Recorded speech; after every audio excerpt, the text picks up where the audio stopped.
अस्सलामुअलैकुम नाजरीन, आप देख रहे हैं न्यू बीबीसी न्यूज HD और मैं हूं आपकी मेजबान सना चौधरी। शामिल करते हैं आज की अहम खबरें। कराची से हमारे चीफ स्पोर्ट्स रिपोर्टर रेहान अकरम के मुताबिक आज जमजमा ग्राउंड जीरो में क्रिकेट के शायकीन के लिए एक बड़ा दिन है, जहां अवैस ऑटोमोबाइल्स ट्रॉफी 2026 के तहत शानदार मुकाबलों का इनेकाद किया जा रहा है। ये साल 2026 का पहला बड़ा क्रिकेट इवेंट करार दिया जा रहा है, जिसने पहले ही खेलों के हलकों में खासी तवज्जो हासिल कर ली है। अवैस ऑटोमोबाइल्स के chief executive officer Talha Ahmad Bhatt के मुताबिक 4 टीमें शिरकत करेंगी, जिसका इफ्तिताही मैच और ट्रॉफी रिवीलिंग 5 बजे मुनक्किद होगी। अवैस ऑटोमोबाइल्स एक मारूफ इदारा है जो ऑटो फिल्टर एक्सपर्ट्स और डिस्ट्रीब्यूशन के शोबे से वाबस्ता है और खेलों के फ़रोग के लिए खसूसन क्रिकेट में मुतादिद कामयाब इवेंट्स का इनेकाद कर चुका है।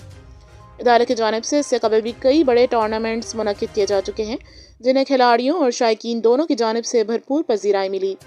मुंतज़मीन के मुताबिक आज होने वाला इवेंट भी इसी सिलसिले की एक कड़ी है, जिसमें आला इंतजामात और सनसनीखेज मुकाबले देखने को मिलेंगे। Awais tigers, union strikers, power line shark और पाइंस स्टार्स आज मैदान में उतर कर अपनी भरपूर सलाहियतों का मुजाहरा करेंगे और ट्रॉफी अपने नाम करने की कोशिश करेंगे।